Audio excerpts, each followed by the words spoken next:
비수도권의 확진자 수가 오늘도 700명대를 기록했습니다. 특히 대구에서는 사흘 연속으로 100명이 넘는 확진자가 발생했습니다. 수도권 밖 감염자 수는 전날보다 소폭 줄었지만 확진자 가운데 차지하는 비율은 오히려 커졌습니다. 취재기자 연결합니다. 이문석 기자. 네, 전국부입니다. 네, 어제 비수도권 상황 어떻습니까? 네, 어제 하루 대구에서 143명의 코로나19 환자가 새로 발생했습니다. 사흘 연속 100명대를 기록했고 전날보다도 20명 넘게 늘었습니다. 서구 노래방과 달성군 유흥주점 관련 집단 감염이 91명으로 가장 큰 비중을 차지했습니다. 지난 20일 업소 종업원이 처음 확진된 뒤 누적 감염자가 257명에 달하고 있습니다. 추석 연휴 기간 외국인 모임을 통해 감염이 확산한 상황입니다. 서구에 있는 목욕탕 2곳과 관련해서도 7명이 추가돼 누적 확진자가 48명으로 확대됐습니다. 대구시의 이런 확진자 추이는 1차 대유행 막바지인 지난해 3월 이후 가장 심각한 것입니다. 네, 다른 지역 상황은 좀 어떻습니까?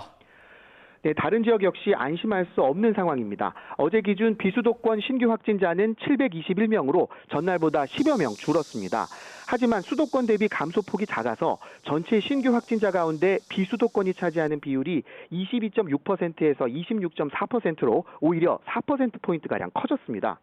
주말 검사자 수가 줄어든 가운데서도 비수도권 코로나19 확산세는 악화했다는 말이 됩니다. 특히 대구와 가까운 경북에서 어제 85명의 새 코로나19 환자가 보고됐습니다. 그 뒤로 충남 74명, 경남 72명, 대전 53명 순입니다. 확진자 내용을 보면 대구처럼 뚜렷한 새 집단 감염이 나왔다기보다는 기존 접촉자를 통한 감염이거나 경로가 확인되지 않은 사례가 많습니다.